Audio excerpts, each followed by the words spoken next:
Alleluia. Om Mani Padme. Om. Allah.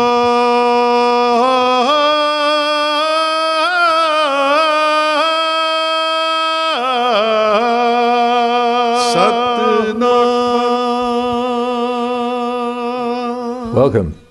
You're watching Harmony and Diversity, and today we're speaking with Reverend Ian Smith.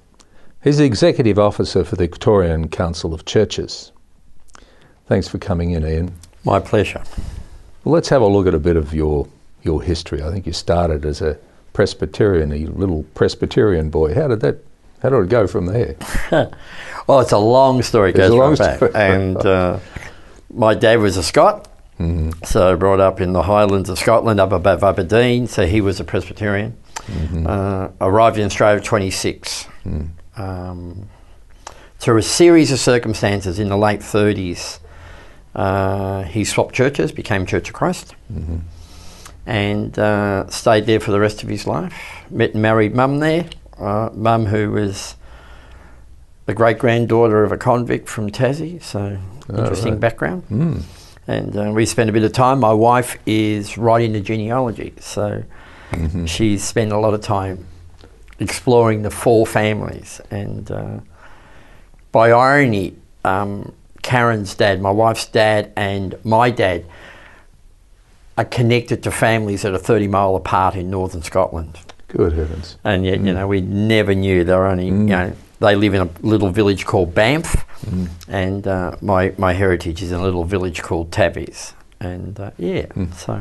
And that far apart, but they never. Yeah, but when they never met, and when my grandmother left in 26 to come to Australia, she'd never been more than 3 miles from her birth home, and so to get on the train from Aberdeen to Glasgow, and then Glasgow to London, London to Portsmouth, and then get on a boat. I often wonder how Gran did that, because it was just a world so different. Yeah, you know, I can imagine what I would have done with my young kids. It would have been freaky. So when did you you've always been Church of Christ, or did you have some? Yes, by the time I came along, Mum and Dad were very much settled in a new expression of church. So we were in Geelong. Geelong was a burgeoning city with lots of satellite communities. As young married couples, like today, Mum and Dad bought into one of those satellite communities. Right. And then a little church arrived, and Mum and Dad were one of about a dozen or so families who established the work, and Your dad was he a lay preacher or an elder? It was a lay preacher. Yeah. So Dad was a labourer, very much a labourer. Left school at 14. Did a trade apprenticeship as a upholsterer. Felt the call to duty in 42. Went to war in 42. Came home 46. Worked as an upholsterer for a few years, and then a variety of jobs in the service industry, helping people.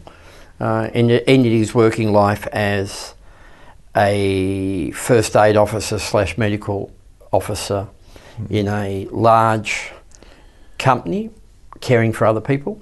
And in the midst of all that, he was an elder and a lay preacher in a local community. You mentioned when we were speaking earlier that he had a bit of a transition whilst he was at war. Yeah, he was one of the things I think that happened for Dad, and one of the things I noticed was that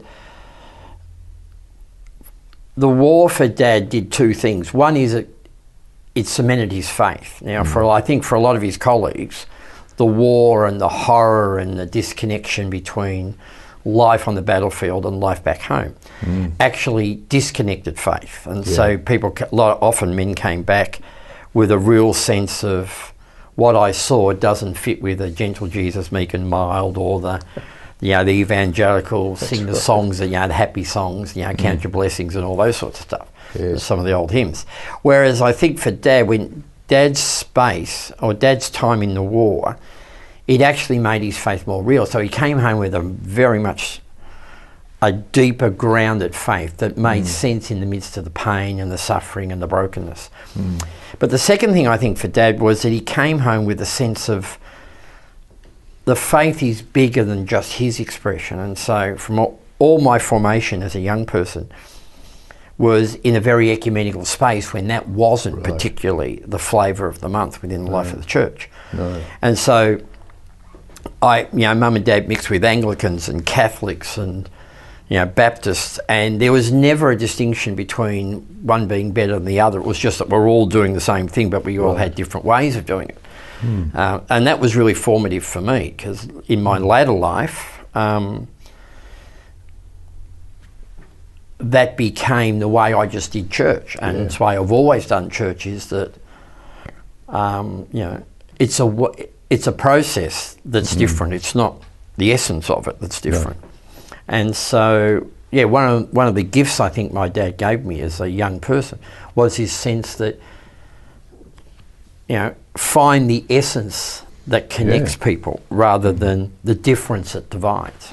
Yeah, that was breakthrough at the time, as you say. It was hardly the common currency then. Oh, no. And your father also set you free, didn't he? So that was what, about 13 or 14? Yeah, about 13 or 14. I was the only boy at the church about that time. And Dad made the comment that I didn't have to come if I didn't want to. Right. And so, of course, I didn't. That's right. I had discovered surfing. 3 doors down, there was a couple that with 3 young boys, and the oldest boy had bought a surfboard. And I remember being invited to go surfing, which was again was another radical new thing in the mid-60s.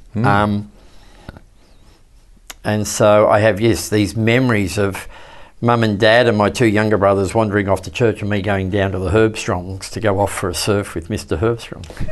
But you still surf, didn't you say? I do. I still surf to today, yeah. Good heavens. Well, that sort of stuck with it, didn't it? Yes, I ride a 7/8 Mini Mal. I wish that meant something to you, doesn't it? It means something to me. Probably not. No, that's right. So you then went through a little time away from the church. Yeah. And you came back. Yeah. But I notice we're coming up to the end of time for this segment, so we'll pick that up afterwards. We'll be back in a moment.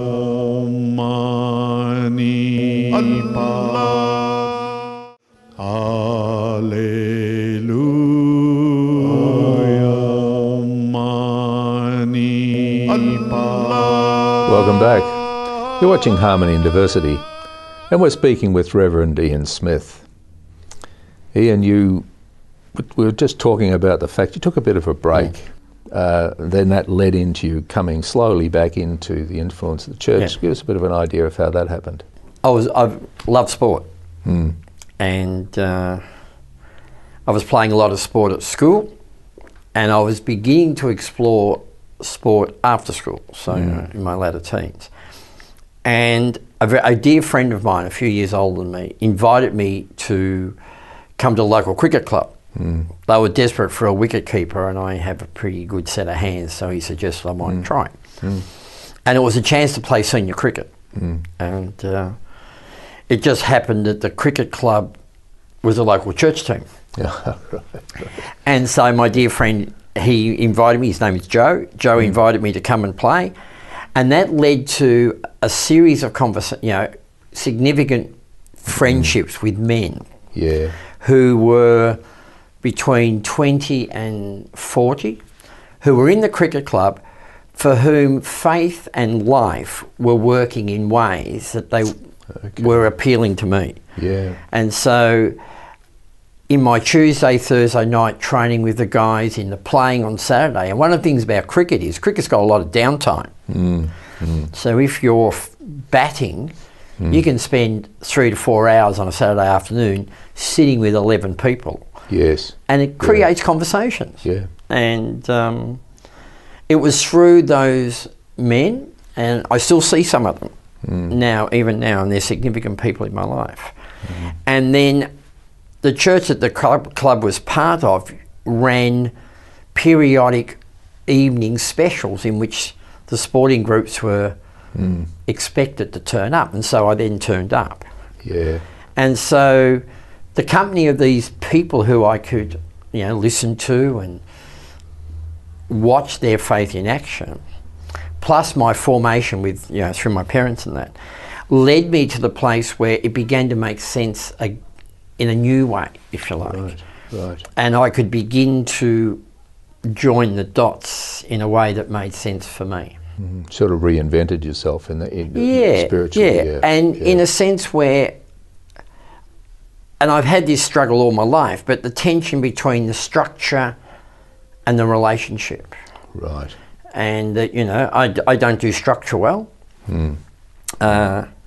whereas I'm very relational. Yep. And I think one of the things that those significant men at the cricket club, and later as I moved back into that church community, it was the relationships that made sense for me and helped me back into, because I get bored to tears going to church. The structure of church doesn't necessarily do anything. Doesn't necessarily work. Now, talking about work, in the meantime, around then, you were doing an apprenticeship, I weren't was, you? Yeah. yes. So you, my dad had said to me that whatever I did in life, I needed a foundation for it. Yes. So he suggested I do an apprenticeship. And I had a cousin who was an electrician, and it seemed like a really good job, so I became an electrical apprentice and did 5 years full-time, 4 years as an apprentice and then a year out. So I got my A grade, and then in those days, which is what was the expected, I started Ian Smith Electrics. So I worked as a solo proprietor for a little while. So that experience in the outside world, what sort of input, what sort of value did that give to your future as a minister? I think it helps me, and I say that in the present, not the past. I think it helps me even to today because it gives me an appreciation of other. My initial 4 years I spent in a factory, and it had about 200 employees, male and female. It was fairly multicultural. And so we just, part of the environment was that for the 6 to 8 hours you spent at work, you were mixing in a very diverse community, different skills, different ethnicity, different personal stories, you'd say. So when we gathered for our meal breaks, the conversations at the table were really diverse, I was into AFL and cricket, and some of the guys at the table were watching European soccer, or they were... That's right. Because of their different ethnic backgrounds, following different footy codes. So there was a really richness in that. Eventually you were invited to take on a pastoral role with a... Yes, I can't remember exactly all the dates, but there was a time in which I remember in that community, the minister come in and saying, we think you ought to lead the youth group. And so I worked alongside 2 slightly older young adults, and learnt the craft of running programs and being with young people. And in those days, the youth group work was very much a social place. So it was still in the time. It was in that transition where the church was still one of the social hubs, if you like, of society, particularly in the country where we were. And so we could run square dances, we could run coffee shops, we could run music nights, we did activities, we took the kids off. And we had 30 to 40 young people regularly turning up every week. And it was a place to meet and greet. It was a place where many found their partners. It was a place where young people were exploring life together. And so it was a good space. And so I got involved in the leadership of that. Once again, Ian, we're up against time. We'll be back in a moment.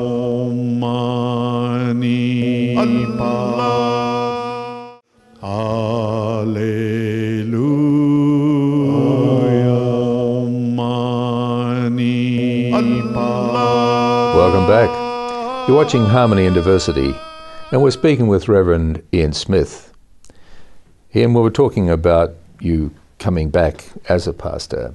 I think also around that time, that you started to get mixed up with refugees, etc. Is that right? Is that where you started? Yeah, well, yes. There was a sense in which my work with young people led me, plus my work as an electrician.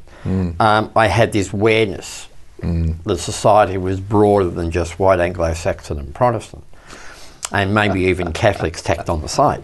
And so I had that as part of my formation. When I was then encouraged to go off and get some training to do what I was doing more formally,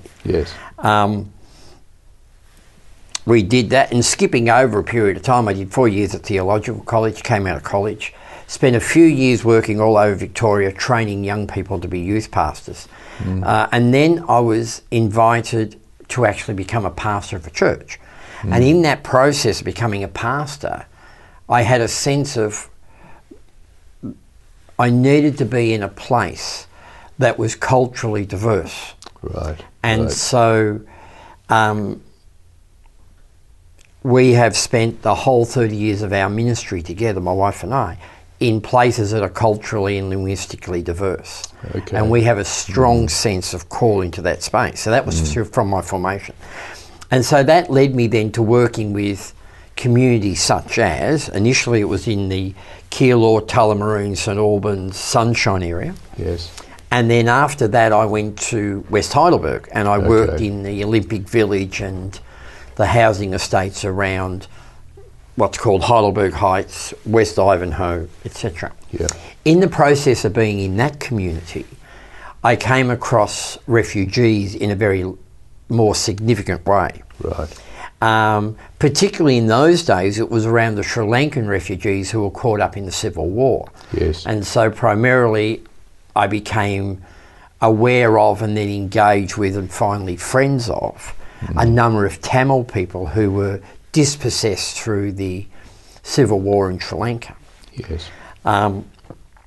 Working with those people then led me into the realisation that there was a very significant role for faith and church, if you like, in being the good neighbour, to use a biblical metaphor, to those newest in our community. Yeah. And so the newest in our communities where we were always the latest migrants. Yeah. Whether they were, fee-paying migrants, for want of a term, or seeking refugee status. Yes. Either through the UNHCR process or through illegal entry. And then after I left West Heidelberg, I went to the city of Darebin as a minister.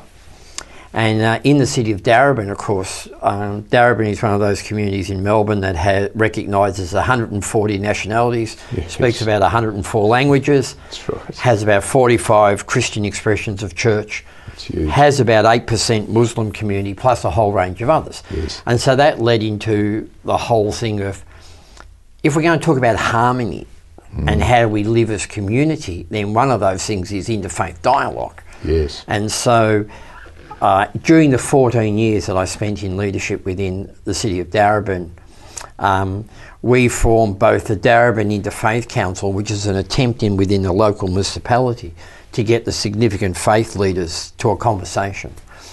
And then we also created a thing called the Northern Interfaith and Intercultural Network, which was a coming together of the 5 municipalities in the northern suburbs, so about 500,000 people.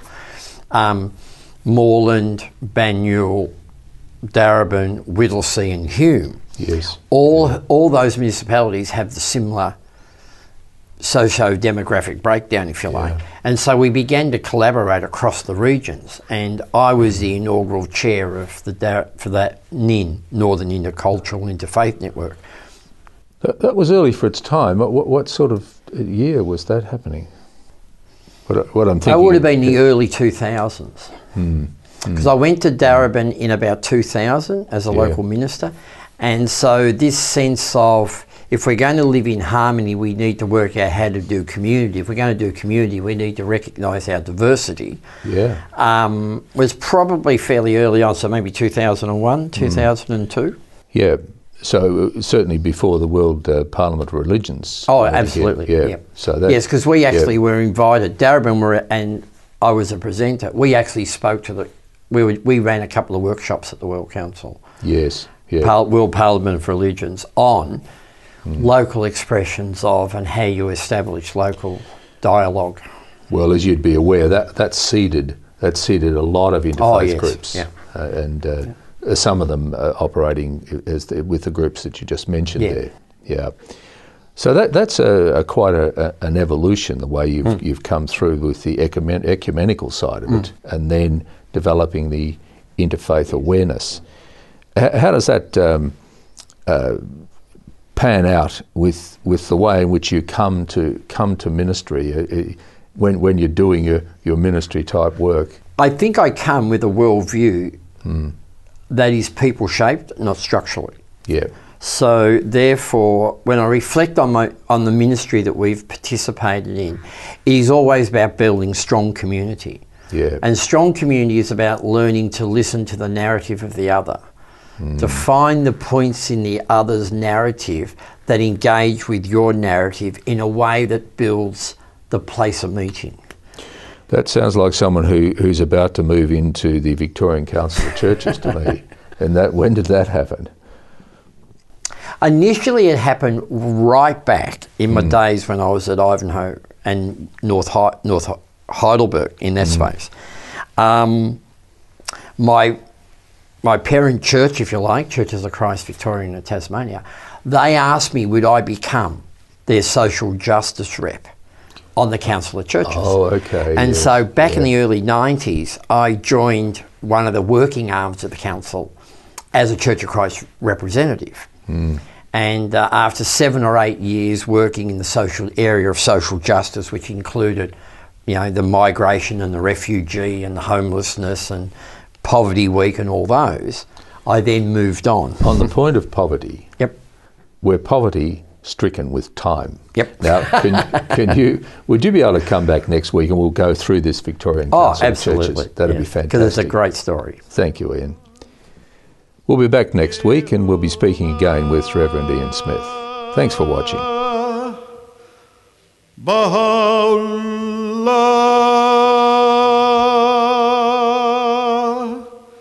Shanti Om.